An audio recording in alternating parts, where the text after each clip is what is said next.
Civil ज्ञान आप सभी का सिविल ज्ञान में स्वागत करते हैं दोस्तों। आज की क्लास में हम लोग करने वाले हैं स्टैटिक जीके जीएस और साथ में हम लोग कुछ क्वेश्चन करंट अफेयर के भी करेंगे। तो आज आपका प्रैक्टिस सेट नंबर 6 है और टॉप 20 एमसीक्यू में हम आपके साथ लेकर हाजिर हो गए हैं। बज गए हैं समय के शाम के 6 और आपके साथ में हाजिर है जिसके साथ जीके जीएस और आपको करंट अफेयर के भी कुछ यहाँ पे कुछ आज को देखने को मिलेंगे। प्रैक्टिस सेट नंबर 6 है, टॉप 20 एमसीक्यू में आप सभी का स्वागत करते हैं। अगर आप चैनल पर नए हैं चैनल को सब्सक्राइब कर लीजिएगा और बेल आइकन को भी प्रेस कर लीजिएगा। देखो भैया, मैंने कल आपसे क्वेश्चन पूछा था कि क्वेश्चन आपका था कि ट्रांसफार्मर जो प्रयुक्त होता है किसके लिए, तो उसको किसी ने आंसर नहीं दिया, केवल एक लोग ने बताया था जिनका नाम था ये आपका जो है अज्जू भाई ने बताया था कि एसी को डीसी में कन्वर्ट करता है। तो इससे ये लगता है कि 50 से 60 लोग जो आप लोग देख रहे हो उनमें से केवल एक ऐसा लड़का है, जो एक ऐसा व्यक्ति है, एक ऐसा भाई है जो कि रिस्पॉन्सिबल है डीडीएजीआई के लिए। आप सभी लोग अपना आंसर नहीं दिए, तो हो सकता है किन्हीं कारणों से ना दे पाए हो, पर कोशिश किया कीजिए जो भी आपसे क्वेश्चन पूछा जाए उसका आंसर जरूर दिया कीजिए। ठीक है, आज भी वीडियो में पूरा देखिएगा, लास्ट में जो क्वेश्चन पूछे उसका आंसर जरूर दीजिएगा। तो अज्जू भाई, थैंक यू आपका सपोर्ट, आपका जो आपने रिप्लाई करने के लिए। इसी तरीके से हम लोग हमारे साथ पढ़ते रहिए और अपना डीडीए में एक सिलेक्शन जरूर लीजिए। चलो, मिशन डीडीए जी जिसमें हम लोग बात करने वाले हैं इंपॉर्टेंट जीके जीएस की। आप सभी को पता है 10 नंबर का आपका जीके जीएस आएगा, तो जरूरी ये है कि भैया ज़्यादा से ज़्यादा क्वेश्चन की प्रैक्टिस की जाए। अदरवाइज अगर ज़्यादा क्वेश्चन प्रैक्टिस नहीं करेंगे तो हमको नहीं पता कि कहाँ से क्वेश्चन बन जाएगा, क्या होने वाला है। ठीक है, चलो पहला क्वेश्चन की तरफ बढ़ते हैं। पहला क्वेश्चन आपका स्टडी जीके का है, बाद में हम लोग करंट अफेयर भी करेंगे। यहाँ पे पहला क्वेश्चन आपका है कि व्हीट स्टोन जो आपका ब्रिज होता है, व्हीट स्टोन ब्रिज का व्यवहार किसको मापने में किया जाता है। ऑप्शन आपके पास है विद्युत वाहक बल, धारा, प्रतिरोध और आवेश। तो ये आपका जो होता है प्रतिरोध को मापने के लिए किया जाता है। सी आपका हो जाएगा राइट आंसर यहाँ पे। व्हीट स्टोन ब्रिज आपने देखा होगा, पढ़ा भी होगा, जिसका प्रयोग जो होता है प्रतिरोध को मापने के लिए किया जाता है। इसको हम लोग रेजिस्टेंस भी कहते हैं। ठीक है, रेजिस्टेंस भी कहते हैं। आगे बढ़ते हैं। नेक्स्ट क्वेश्चन आपका है पानी के अंदर ध्वनि सुनने का जो यंत्र होता है वो क्या कहलाता है। पानी के अंदर ध्वनि सुनने के लिए हम लोग जो यंत्र प्रयोग करते हैं वो आपका हाइड्रोफोन कहलाता है। ऑप्शन नंबर डी यहाँ पे हो जाएगा राइट आंसर। कल की क्लास में मैं डिस्कस भी किया था कि आपका जो हाइड्रोमीटर जो आपका यहाँ पे, अब हाइग्रोमीटर देखते हैं। एक आपका हाइग्रोमीटर होता है, तो हाइग्रोमीटर से वायुमंडल की आर्द्रता को नापा जाता है, पर यहाँ पे हाइड्रोमीटर है जो आपके द्रव का अपेक्षिक घनत्व को नापता है। क्या नापता है? द्रव का अपेक्षिक घनत्व, जो आपका रिलेटिव डेंसिटी होता है उसको अपेक्षिक घनत्व को आपको मापता है। इस बात को आपको ध्यान रखना है। ठीक है भैया, फिर आपने एक पढ़ा था ओडोमीटर। ओडोमीटर जो होता है, ऑडोमीटर नहीं होता है, एक आपका ओडोमीटर होता है जो कि गाड़ी द्वारा तय की दूरी को नापने के काम आता है। ठीक है, तो क्वेश्चन पूछा पानी के अंदर ध्वनि को सुनने के अंदर आपका हाइड्रोफोन कहलाता है, हाइड्रोमीटर द्रव का अपेक्षिक घनत्व। आगे बढ़ते हैं, अगला क्वेश्चन है लाउड स्पीकर में ऊर्जा जो परिवर्तन होता है किस तरीके से होता है। ऑप्शन आपके पास बताना है कि लाउड स्पीकर में जो ऊर्जा का परिवर्तन किस तरीके से होता है। ध्वनि ऊर्जा का होता है, यांत्रिक ऊर्जा में, विद्युत से यांत्रिक, यांत्रिक से ध्वनि, ध्वनि से विद्युत, विद्युत से ध्वनि। तो आप सभी को पता है लाउड स्पीकर में सबसे पहले हम लोग विद्युत एनर्जी देते हैं, फिर वो यांत्रिक में जाती है, फिर यांत्रिक से आपका ध्वनि ऊर्जा में रूपांतरण होता है। तो बी यहाँ पे हो जाएगा आपका राइट आंसर। ठीक है, तो ऊर्जा का रूपांतरण में आपका क्वेश्चन बहुत सा बनता है, तो कुछ चीज़ें यहाँ पे डिस्कस कर लेते हैं। जैसे अगर आपसे पूछा जाए कि आपका जो विद्युत बल्ब होता है, जो आपका विद्युत बल्ब होता है, इस विद्युत बल्ब में आप लोग कमेंट करके बताइए विद्युत बल्ब में जो ऊर्जा का रूपांतरण होता है किस तरीके से होता है। तो आपको पता है कि विद्युत बल्ब में विद्युत ऊर्जा का किस में होता है, प्रकाश ऊर्जा में रूपांतरण होता है। किस में होता है? प्रकाश ऊर्जा में रूपांतरण होता है। चलिए बताइए विद्युत हीटर में किस में होता है। जो आपका विद्युत हीटर होता है, आपका जो विद्युत हीटर होता है, तो विद्युत हीटर में क्या होता है, विद्युत ऊर्जा का, इसमें भी विद्युत ऊर्जा का ऊष्मा ऊर्जा में, यहाँ पे ऊष्मा ऊर्जा में रूपांतरण होता है। ठीक है, अगर आपसे पूछा जाए कि लाउड स्पीकर में आपने देखा ही कि जो आपका लाउड स्पीकर होता है, जो आपका लाउड स्पीकर होता है, लाउड स्पीकर में आपका विद्युत ऊर्जा का किस में होता है रूपांतरण?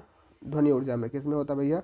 ध्वनि ऊर्जा में रूपांतरण होता है। अगर आपसे पूछे जो आपका विद्युत मोटर होता है, जो आपके घरों में पानी को उठाने के लिए लगा होता है, सबसे पहले आप उसको प्लग में लगाते हो, मतलब कि उसको विद्युत ऊर्जा देते हो। जब वो विद्युत ऊर्जा पाता है तो अपना जो मोटर होता है उसको घुमा देता है, मतलब कि यांत्रिक ऊर्जा में कन्वर्ट हो जाता है। आप लोग देखो प्रैक्टिकल लाइफ है भाई, विद्युत मोटर में क्या होता है, आपने विद्युत ऊर्जा प्लग में लगाया मोटर के तार को और ऑन कर दिया, तो उसने पंप को घुमाना शुरू कर दिया, पानी खींचना स्टार्ट कर दिया, तो वो क्या हो गया आपका विद्युत ऊर्जा को यांत्रिक ऊर्जा में। आपसे कोई पूछे कि डायनेमो क्या करता है, डायनेमो गाँव की भाषा में अगर आप जनरेटर जानते हो, जनरेटर, तेल डालते हो, हैंडल घुमाते हो, तो आपकी जो यांत्रिक ऊर्जा होती है, मतलब कि यांत्रिक उसकी जो मैकेनिकल एनर्जी होती है वो किस में कन्वर्ट हो जाती है? विद्युत ऊर्जा में कन्वर्ट हो जाती है। अरे भैया आजकल तो शादियों का फंक्शन चला, आप देखते हो बड़े बड़े बड़े जनरेटर लगे रहते हैं, फिर राड जलता है, सब चीज़ें जलती हैं, तो डायनेमो जो होता है विद्युत जनरेटर जिसको हम लोग कहते हैं, तो वो आपका क्या करता है, यांत्रिक ऊर्जा को विद्युत ऊर्जा में रूपांतरित कर देता है। ठीक है, तो इसी तरीके से जो है बहुत सारी चीज़ें होती हैं जिनका रूपांतरण होता है। तो यहाँ पे क्वेश्चन पूछा लाउड स्पीकर में ऊर्जा परिवर्तन किस तरीके से होता है, तो विद्युत से आपका यांत्रिक और यांत्रिक से आपका ध्वनि ऊर्जा में रूपांतरण हो जाता है। सीधा सा फंडा है, याद रखना कि विद्युत ऊर्जा को ध्वनि ऊर्जा में रूपांतरण करता है। तो इस क्वेश्चन का जो करेक्ट आंसर बी आपसे हो जाएगा यहाँ पे राइट आंसर। आगे बढ़ते हैं, ठीक, इसको याद कर लीजिएगा, कहीं लिख भी लीजिएगा। विद्युत वाला विद्युत हीटर लाउड स्पीकर क्वेश्चन बन जाते हैं स्टैटिक में एक आध क्वेश्चन। तो अगला क्वेश्चन आपका है, कहाँ जा रहा भाई, निम्नलिखित में से किस यंत्र में यांत्रिक ऊर्जा विद्युत ऊर्जा में परिवर्तित होती है। भैया सबसे पहले कौन सा ऐसा यंत्र जिसमें आप यांत्रिक ऊर्जा देते हो और वो आपकी विद्युत ऊर्जा में परिवर्तित हो जाती है। यांत्रिक ऊर्जा तो आपने देखा डायनेमो में ही होता है। डायनेमो आप क्या करते हो, यांत्रिक ऊर्जा देते हो और वो आपको क्या करता है, इलेक्ट्रिकल एनर्जी दे देता है। लेकिन मोटर में क्या होता है, सबसे पहले आप विद्युत ऊर्जा देते हो। मोटर को आप प्लग से लगाते हो, मोटर के तार को प्लग से लगाते हो, फिर उसके बाद आपको क्या देता है, वो यांत्रिक ऊर्जा में देता है। ठीक है, तो यहाँ पे पूछा यांत्रिक ऊर्जा से विद्युत ऊर्जा में, तो कौन सा होगा, डायनेमो आपका, डी आपका हो जाएगा राइट आंसर। नेक्स्ट क्वेश्चन, इसका आंसर देने की कोशिश कीजिए। निम्नलिखित में से कौन सी युक्ति है जो विद्युत ऊर्जा को यांत्रिक ऊर्जा में कन्वर्ट करता है। तो कौन सा भैया, अभी आपने पढ़ा कि जो आपका विद्युत ऊर्जा को यांत्रिक ऊर्जा में जाता है वो आपका विद्युत मोटर होता है। विद्युत मोटर में क्या होता है, आप लोग विद्युत ऊर्जा देते हो, मतलब इलेक्ट्रिकल एनर्जी देते हो, वहाँ से आपको निकल के आती है यांत्रिक ऊर्जा। ठीक, डायनेमो में क्या होता है, इसका सेम उल्टा। नेक्स्ट क्वेश्चन, रासायनिक ऊर्जा का विद्युत ऊर्जा में परिवर्तन कहाँ पे होता है। क्वेश्चन नंबर 7 आपका है कि जो रासायनिक ऊर्जा होती है उसमें विद्युत ऊर्जा कहाँ बनती है। रासायनिक ऊर्जा का विद्युत ऊर्जा में रूपांतरण कहाँ पे होता है। तो ध्यान रखना, जो आपकी बैटरी होती है, बैटरी में आपकी जो होती है रासायनिक ऊर्जा होती है और वो आपको बैटरी क्या करती है, वो आपकी विद्युत ऊर्जा देती है। तो सी ऑप्शन हो जाएगा इसका राइट आंसर आपका रहने वाला है। ठीक है, अगर हम बात करें यहाँ पे कि जो आपकी जो मोमबत्ती होती है, मोमबत्ती में किस प्रकार की एनर्जी का रूपांतरण होता है। तो आपने देखा होगा मोमबत्ती जो आपकी होती है, वो जब आपकी वो मोमबत्ती जब जलती है, मतलब उसमें जो रासायनिक आपका होता है, रासायनिक जो ऊर्जा होती है वो उससे क्या निकलती है, प्रकाश निकलती है। तो रासायनिक ऊर्जा को क्या करता है, वो प्रकाश ऊर्जा कह लो या ऊष्मा ऊर्जा कह लो, उसमें आपका रूपांतरण करता है। अच्छा, आपसे पूछें कि जो आपका सोलर सेल होता है, आप आजकल तो देखोगे प्रचलन बहुत चल रहा है सोलर सेल का। जो आपका सोलर सेल होता है, सोलर सेल क्या करता है, सोलर सेल आपका क्या करता है, सौर ऊर्जा को लेता है, मतलब कि सूर्य की ऊर्जा को लेता है और उसको किस में करता है, विद्युत ऊर्जा में रूपांतरित करता है। ये क्वेश्चन आपका पूछ सकते हैं आजकल में, क्योंकि सोलर सेल का प्रचलन बहुत ज़्यादा हो गया है।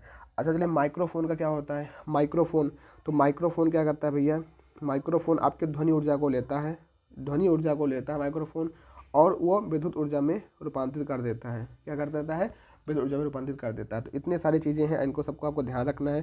क्वेश्चन यहाँ पूछा है रासायनिक ऊर्जा को विद्युत ऊर्जा में, तो बैटरी हो जाएगा आपका, सी ऑप्शन हो जाएगा यहाँ पे राइट आंसर। अगला क्वेश्चन आपका है क्वेश्चन नंबर 8, रेक्टिफायर का प्रयोग किया जाता है।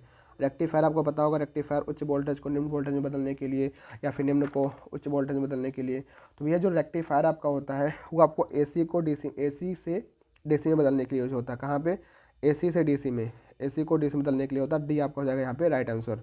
एसी को डीसी में बदलने के लिए आपका रेक्टिफायर का यूज होता है। ठीक भैया, आगे बढ़ते हैं। ट्रांसफार्मर का प्रयोग कहाँ पे होता है।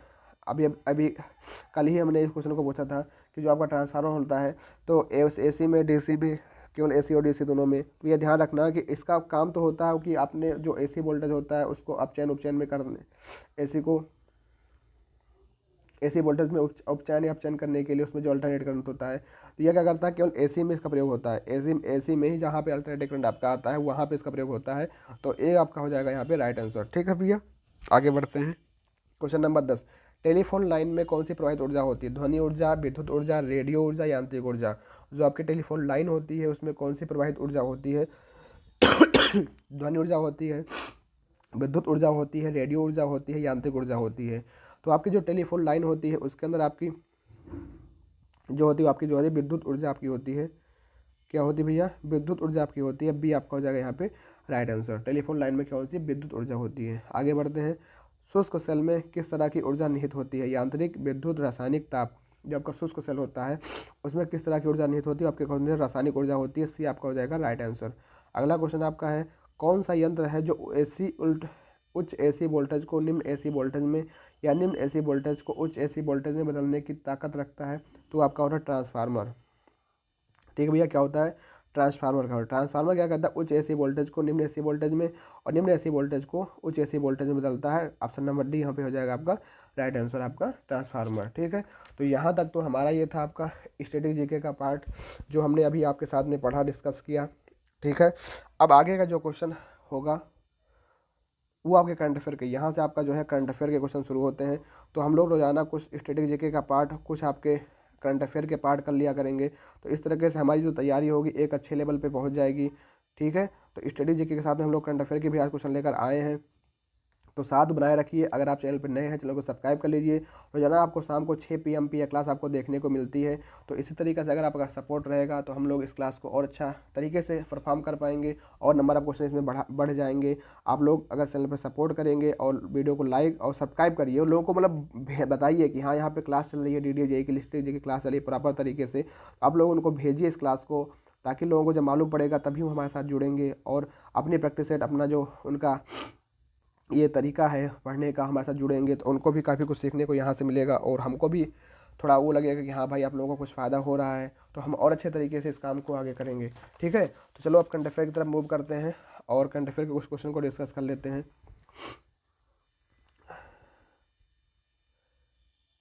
पहला क्वेश्चन करंट अफेयर का है, जनवरी में 2022 के क्वेश्चन है ये, आपके हमने जो कुछ पढ़ाया था जनवरी 2022 के क्वेश्चन है। ठीक है, तो देखो पहला क्वेश्चन आपका है कि 2 जनवरी 2022 को प्रधानमंत्री नरेंद्र मोदी ने कहाँ पर मेजर ध्यानचंद खेल विश्वविद्यालय की आधारशिला रखी है। तो आप सभी को पता है मेजर ध्यानचंद जो है वो आपके हॉकी के जादूगर थे, इनका नाम, हॉकी के अच्छे खिलाड़ी थे बहुत, इन्होंने गोल्ड लगातार 3 बार हमको इंडिया को गोल्ड मेडल दिलाया था। तो इन्हीं के जो है नाम पर, इन्हीं के खेल विश्वविद्यालय के नाम आधारशिला रखी गई। तो आपके मेरठ, आपके उत्तर प्रदेश के अंदर, उत्तर प्रदेश मेरठ में आपकी ये रखी गई है। ठीक है, और आपको बता दूँ कि आपका जो है ये अभी जो हाल में जो राजीव गांधी खेल रत्न अवार्ड का नाम है इन्हीं के नाम पे कर दिया गया, इस बात को अभी आपको ध्यान रखना है। तो ऑप्शन नंबर सी यहाँ पे हो जाएगा राइट आंसर। ठीक है, नेक्स्ट क्वेश्चन की तरफ बढ़ते हैं। अगला क्वेश्चन जो करंट अफेयर का है वो आपका है, भारत ने अंडर 19 एशिया कप 2021 क्रिकेट का खिताब किसे हरा कर जीता है। तो इन्होंने श्रीलंका को हरा दिया है, श्रीलंका को हरा कर ही जीता है। बांग्लादेश की राजधानी क्या हो जाती है, आपको बता दूँ ढाका हो जाती है। यहाँ पे करेंसी आपकी जो रेट टका चलती है। ठीक है, ये तो बात को आपको ध्यान रखना है। ठीक है, श्रीलंका काठमांडू यहाँ पे रुपया चलती है। और अफ़गानिस्तान, आप लोग बताइए कि अफ़गानिस्तान की जो आपकी राजधानी है वो क्या है और यहाँ पे करेंसी क्या चलती है आपको बताना है। ठीक है, आगे बढ़ते हैं। हाल ही में किस देश ने संयुक्त अरब अमीरात के साथ एक मुक्त व्यापार समझौते पर हस्ताक्षर किए हैं, जो अरब देशों के साथ उसका पहला बड़ा व्यापार समझौता है। तो संयुक्त अरब अमीरात के साथ एक मुक्त व्यापार समझौता करने वाला जो अभी राज्य बना है, जो अपना देश बना है, वो आपका इजराइल है। इजराइल की राजधानी क्या हो जाती है, यरूशलेम आपकी यहाँ की राजधानी हो जाती है। भारत तो पता ही है आपको, कनाडा की राजधानी हो जाती है ओटावा, और करेंसी यहाँ चलती है आपकी डॉलर चलती है। ठीक है, आगे बढ़ते हैं। नेक्स्ट क्वेश्चन आपका है क्वेश्चन नंबर 15, साहित्य अकादमी पुरस्कार 2021 के संदर्भ में कुछ बातें यहाँ पे पूछी गई हैं कि साहित्य अकादमी पुरस्कार जो आपका 2021 के संदर्भ में कौन सा युग में गलत है। तो अंग्रेजी में नमिता गोखले को मिला, ये बिल्कुल बात सही है। राजस्थानी में मितेश मुर्धोही को, ये बिल्कुल बात सही है। संस्कृत में विद्याधर प्रसाद मिश्र को मिला, ये भी बिल्कुल बात सही है। हिंदी में आपके देवन नेमाड़ी को नहीं मिला था, ये बात बिल्कुल गलत है। तो यही पूछा गया है कौन सी बात इसमें गलत है, ऑप्शन ए आपका गलत हो जाएगा। क्वेश्चन नंबर 16, भारत का पहला पेपरलेस कोर्ट कौन सा बना है। मतलब पेपरलेस जो हो गया कि हाथ का पहला पेपरलेस कोर्ट, वहाँ पे जो सबका काम डिजिटल होगा, तो आपका केरल उच्च न्यायालय बना है, जो कि आपका ऑप्शन नंबर ए यहाँ पे हो जाएगा आपका राइट आंसर रहने वाला है। नेक्स्ट क्वेश्चन आपका है, निम्नलिखित में से कौन सा राज्य भारत का पहला LPG युक्त और धुआं मुक्त राज्य बन गया है। तो आपका हिमाचल प्रदेश बन गया है, LPG युक्त और धुआं मुक्त राज्य बन गया है। हिमाचल प्रदेश की राजधानी की अगर बात करते हैं शिमला यहाँ पे है। ठीक है, पंजाब की बात करते हैं चंडीगढ़ है, उत्तराखंड की बात करते हैं देहरादून है। ठीक है, राजस्थान की आपकी राजधानी क्या है, जयपुर है। असम के मुख्यमंत्री का नाम बता दीजिए। तो यहाँ पे अशोक गहलोत यहाँ के हैं और कलराज मिश्र यहाँ के जो है आपके राज्यपाल हैं। ठीक है, भगवंत मान आपके जो है यहाँ के पंजाब के हैं। हिमाचल प्रदेश से अभी नए चेंज हुए हैं, तो इनको ध्यान रखना। उत्तराखंड के तो आपके पुष्कर सिंह धामी हैं, और जो है हाँ पुष्कर सिंह धामी यहाँ के मुख्यमंत्री हैं। ठीक, आगे बढ़ते हैं। बहुराष्ट्रीय नौसैनिक अभ्यास मिलन 2022 का दिन कहाँ शुरू किया गया। तो बहुराष्ट्रीय नौसैनिक अभ्यास जो मिलन का आयोजन किया गया वो आपका विशाखापट्टनम में किया गया है। ठीक है, विशाखापट्टनम में किया गया। देखो कुछ ऐसी हैं एक्सरसाइज, जैसे मतलब पूछ रहेगा हैंड इन हैंड, तो इंडिया चाइना के बीच में होती हैं। ठीक है, हैंड इन हैंड हो गया। फ्रांस के साथ में शक्ति हो गया, वरुण हो गया, ये सब एक्सरसाइज होती है। तो एक्सरसाइज का भी आपका करंट अफेयर में क्वेश्चन आता है, तो इनको भी हम लोग करते चलेंगे साथ साथ, कोई दिक्कत वाली बात नहीं है। तो ठीक है, आज की क्लास में हमने यहाँ पे 8 क्वेश्चन ही डिस्कस किए हैं। तो आप लोगों का सपोर्ट अगर रहा, अगर आप लोग कहेंगे कि हाँ करंट अफेयर भी साथ लेकर चलिए, तो इस क्लास में लोग करंट अफेयर को और ऐड करेंगे, स्टडी जीके का पार्ट का भी यहाँ पे ऐड करेंगे। तो अगर आप चैनल पे नए हैं और चैनल को सब्सक्राइब कर लीजिएगा। रोजाना आपकी क्लास शाम को 6 PM पे होती है। जो लोग पहले से क्लास देख रहे हैं तो वो लोग अपने साथियों को भी बताएं कि यार हाँ यहाँ पे स्टैटिक जीके की प्रॉपर क्लास हो रही है, करंट अफेयर साथ में पढ़ाया जा रहा है, तो आप लोग जुड़िए और लोगों को इसको सब्सक्राइब भी करवाइए। तो आज की क्लास में बस इतना ही। और हाँ, शाम को अभी रात में 10 बजे आपका इवेंट लगा हुआ है, आप लोग आ जाइएगा। जिसमें हमने इससे पहले क्लास में हमने रेशियो पढ़ लिया था, प्रोपोर्शन को हमने जो है चतुर्थ अनुपात पढ़ा था। आज प्रोपोर्शन की क्लास होगी जिसमें आज प्रोपोर्शन पूरा खत्म हो जाएगा। उसके बाद हम लोग नेक्स्ट टॉपिक में मूव करेंगे, वो तो आप कल देखेंगे। पर आज के 10 बजे हमसे जुड़िए, जिसमें हम लोग क्या करेंगे, प्रोपोर्शन मैथ का टॉपिक का डिस्कस करेंगे। तो उम्मीद करता हूँ आप लोग 10 बजे आएंगे और लाइव क्लास रहेगी। बिल्कुल, हाँ बिल्कुल लाइव क्लास आपकी रहने वाली है, तो आप अपना डाउट भी यहाँ पर पूछ सकेंगे। थैंक यू, जय हिंद, जय भारत। मिलते हैं फिर 10 बजे, तब तक के लिए अपना ध्यान रखना। Take care, bye bye, love you.